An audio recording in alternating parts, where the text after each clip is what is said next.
So here we are just finished getting our bees ready for the winter, or for the fall mostly, but it's on the way of being ready for winter. So I will talk about a couple of things today. First of all, first time that we experienced it was robbing from the honeybees. Now what robbing is from honeybees is that stronger, bigger hives know which ones are the weaker hives. And those weaker hives, so at the dearth, this is the dearth of the season, when there's no more nectar, no more pollen for the bees to get. This is September, almost the end of September here in Iowa. So the good season lasted longer this year because we were having a lot of rain and the weather was really cooperative. So the flowers lasted longer than other years, but now finally, they do have to come to an end eventually. So for probably a couple weeks now, it has been the dearth. And what happened, because we never experienced this, last year was our first year of having bees, and we only had 3 hives. So we didn't, and the season didn't last as long last year. So we were kind of more on top of it, I think, because the season was different, and so we were feeding them and paying attention, and there was only 3 hives, of course. So now, of course, God really blessed our bees this year, outrageously. So we were up to 11 hives. So we were, that's a lot of bees. That's a lot of hives. So we were very thankful, though, very grateful. We asked him for that, and he answered our prayers for that. But so what happened was that, so we had the 11 hives, and there was a couple toward the end of the season, but before the dearth happened, that one of them got rid of their queen. They were trying to supersede her, and then there's a couple other ones that we had a swarm late in the season, a new swarm. So we got a new swarm. Now they had the queen though, she was good. And then there's another one that their queen hatched. They had to replace her, and then but she came back, so she was doing good. But they were still small hives, right? Because this was the end of the season. So they were small hives, but there was one hive where the queen did not come back, and that was number 6. So number 6 hive, they wanted to supersede their queen, but I suppose she hatched, but she never made it back from her mating flight. So they were queenless. Now, of course, we knew that, but we were kind of waiting for her to come back. And unfortunately, though, the timing just was not right, because the timing that she was going to be coming back from her mating flight was kind of the time the dearth started. So that is a bad situation, because of course then once that dearth starts, these bees are like in panic mode, because there's no more pollen, no more nectar. They're thinking, where is our food? Where is our food? Where is our food? So they go to panic mode, and when they're in panic mode and they're hungry, they get aggressive and they get mean. Our bees normally all year, all season, they're nice. They're not aggressive. They're not meaning to be mean. But when they're hungry and they're panicking, because for a bee, they don't know we're going to feed them. They don't understand that, of course. They just think, all they see is that, our natural food source is gone now. It's almost winter. What are we going to do? What are we going to do? So to them, the smartest thing to do would be, hey, our next door neighbor, guess what? They have food and they don't have a queen. So you know what? We're taking it. We want the food because we are stronger. It's just like war, right? Any battle, right? Any battlefield, that's what would happen, right? The stronger win, right? Survival of the fittest for animals, right? In the animal kingdom. So, or the bee kingdom, I guess. So what happened was that I don't really know which hive it was, because we have a couple big hives. So we don't really know who it was. It could have been a couple from both. I don't know. But anyways, so they knew hive 6 was queenless, and the dearth started, and they're like, okay, you know what? We want their resources. We are hungry. Our colony needs this. Who cares about them? So they robbed them. And so one morning, this happened about a week ago, I think. About a week ago is when that started. And so we went out here one morning, and we saw this.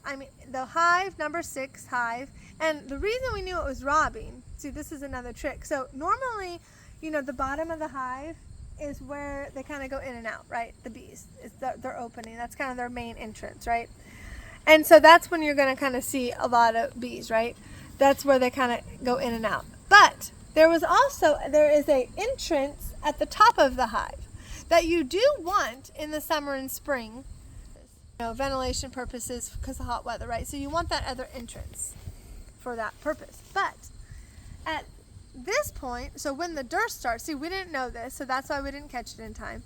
But now we know it for next year. We learned that, so before the dearth starts, probably like try to plan it maybe a week before the dearth starts, if you can plan it that precisely. But if not, as close as you can. Or if you see the dearth, if you know the dearth has started, do it.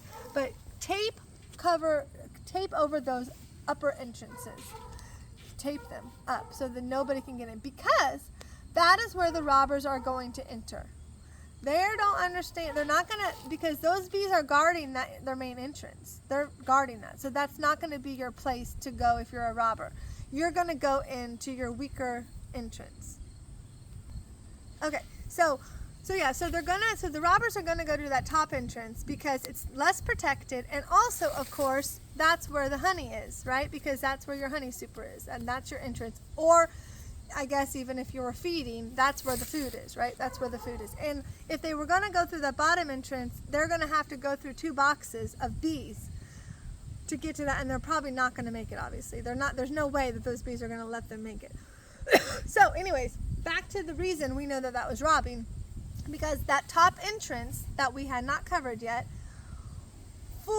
there's tons of bees on the outside of that box, in and out, and those were robbers. Okay, so that's obvious, right? So we were like, oh my goodness, this is terrible. Why do we let this happen? What we did, that day, just right after we saw that, we were like, okay, we need to go get robber screens for these hives. And what that is, and I have a video of us installing those, but as you can see, if you look at the hives now that goes at the bottom, of course, that goes at your bottom entrance. So that helps. So what that does, it's like a screen, but now the entrance to that hive is at the top. There's little holes about probably this long, 2 of them, one on each side of that screen. That's how the bees are now going to get in and out of their hive. So it covers up that bottom one totally, so they don't have to guard that. Now they just have to guard these 2 little ones. And also, a bee from outside that's not their own hive, they're not going to be smart enough to go up and down into the hole to get in. They don't understand this, right? They just go in, out, in, out. They don't understand. But if you're a bee who lives in that hive and you're on the inside, you can be smart enough. If this is covered up now to go this way, you can be smart enough to go up, fly up, and then there's the hole. So it's different, right? So that's why it works. It's okay to do that. So we got these robber screens for all the hives, and we went and we taped up all their upper entrances with duct tape. Really simple. You just brush the bees away, but you could definitely do it in the evening. Don't do this during the daytime because there's a lot of bees still out, plus the robbers are out, and let me tell you, they are aggressive. They are aggressive. So, there's more stinging involved. These bees sting more at this time of year than they probably did their whole season that we have had them. And so that just tells you a hungry bee is an angry bee. Okay, a panicked bee is angry. They just want food. That's all that they can think of, right? They're just bees. Anyway, so we taped up the top entrances. We gave everybody robber screens. So now we stop the robbing. But for number 6 hive, in our case, unfortunately, but kind of not unfortunately, because they didn't really kill the bees, because that could happen. The bees could kill the bees, which actually they are also fighting a lot right now. And what happens to that is that if you see black bees at this time of year, you will see black bees, which that's abnormal for honeybees. They're not normally black. But what happens is that they're fighting so much on the outside of the hives to protect their hives, or to try to be robbers, either way. But they're fighting a lot, and their fur gets rubbed off, or their skin gets rubbed off, the stripes, the yellow. So now they're just black. So now you know that they have been in battle. It's kind of like they're soldiers, right? Warriors. So warriors that go out to battle, they don't always make it back. Same with bees, right? So But that is their sole purpose. I mean, that's their job. For a honeybee, that is what they live for. So they are okay with doing that, right? They do that for their hive. They don't mind. So anyway, so back to, what was I saying? Oh yeah. So back to when I said, unfortunately for number 6, but I said not really unfortunately, right? Because you know how God, he can take what the enemy meant for evil and he can turn it for good. And he does that multiple times. I can't even list all the times he does this. But this would be an example. For me, this is an example. So you have the robbers, the bees that are wanting to hunt food. And, you know, so number 6 hive was queenless. They knew that. So they depleted them of their resources. They killed some of the bees probably, but there were still a lot of bees in that hive. But they took all their food and they took all their resources. So now we're like, okay, we have to definitely move number 6, those bees that are left over. Now we need to give them to other hives.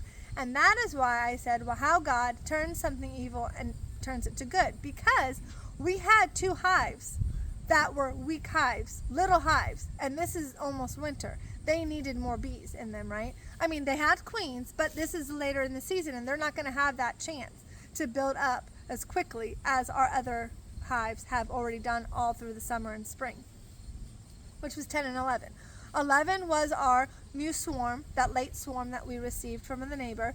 So she was good. The queen is there, but, you know, she just doesn't have as many bees. Number 10 was a split.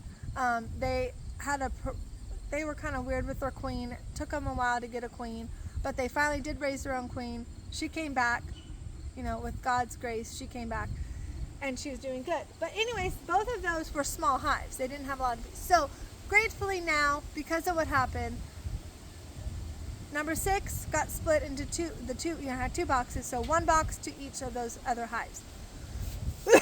So now they're really going to be set for winter. So that's what I said, how God takes that evil and he turns it to good, because now, you know, number 6 had to kind of be sacrificed.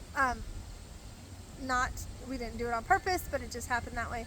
So now they got sacrificed. The ones that lost their food, they didn't have a queen anyways, but now those bees each got to those other hives, so now they're going to have a better chance now, and of course the other hives will have a better chance. So it really worked out well, I think, because those other hives really were going to need more bees, and we didn't know how we were going to get them, those other bees, before winter. So anyways, and so now though, so we split, so we took number 6 apart, so now we don't have a number 6 anymore. So now we're down to 10 hives, which is still, I mean, God still blessed our hives. We only had 3 last year in the winter. 3. So, and we started spring out just this spring, which was what? This is September, August, July, June, May, April, March. You know, what, 6 months? 5 or 6 months ago, we only had 3 hives, right? That's crazy. I mean, that, he multiplied that like nobody's business, because now there's 10. Okay, and they are all going to be good for winter. They will overwinter perfectly. They're going to. So all of them have queens. All of them have their robber screen protectors. All of them, their upper entrance is taped. And what we just finished was giving them their food. We just made their food. We're feeding them liquid food right now. This is not winter food. This is just fall food until winter. So everybody has feeder boards, and we made their food. And we do the 1-to-1 ratio. Like I said on my other videos, go back to check to see why we do that and what that means. Go back to my videos when we were making the feeder boards. And then, so now everybody has food. And now, as you can see, if you look at them, they are settling down. And we just gave this food to them. I mean, this has just been today, so it hasn't been only a couple hours. But even just having that food, they are starting to relax, because they're like, okay, look, it's okay. We don't have to be panicked. Here's our food. We're going to be able to raise our babies for the winter. We're going to make it through the winter. So they're not panicking anymore. So now also, and the reason I know that, because you say, well, how do you know that, right? They're bees. Well, if you look at the hives, look at those top entrances. There's no bees. There's no bees at those taped up top entrances. 0 bees. Before that, there were bees everywhere on those top entrances trying to rob each other. Now, it's just back to normal. So the bees that you see on the bottom, those are the bees that live there. That's okay. That's just their natural. I mean, it's kind of warm today a little bit too. So, you know, I think today's our last warm day. I'm thankful for that. But yeah, so that's just normal. You know, I mean, you're going to still have a couple robbers around and a couple troublemakers. But, you know, that's nothing that the other bees cannot take care of. Because it's not like, you know, they're not swarming to try to attack them. Because now they each have their own food. They're going to start getting back into the fall rhythm. They know, okay, there's nothing outside for us anymore. Now let's switch gears to our fall mode. And now we're going to just help protect the hive. We're going to help raise the babies. We're going to help keep it warm once it gets warm, or once it gets cold out, I mean. They're going to help keep it warm. And they're just going to do, you know, they're just going to switch modes now, because now it's going to be the fall time. So that is what has happened with our bees recently, but we're still crazy thankful because God is still, you know, hand over fist has just blessed our bees. We're still just astonished by what he's done for us, so with our bees. So we're really excited. And we're really excited to see to take care of them this winter and keep checking back to see as we take care of them this winter, and also all the other wonderful things that we do at our farm in fall, which is one of our favorite seasons here, and we have a lot more exciting stuff to come. So thanks for watching, and subscribe and like our channels. Bye!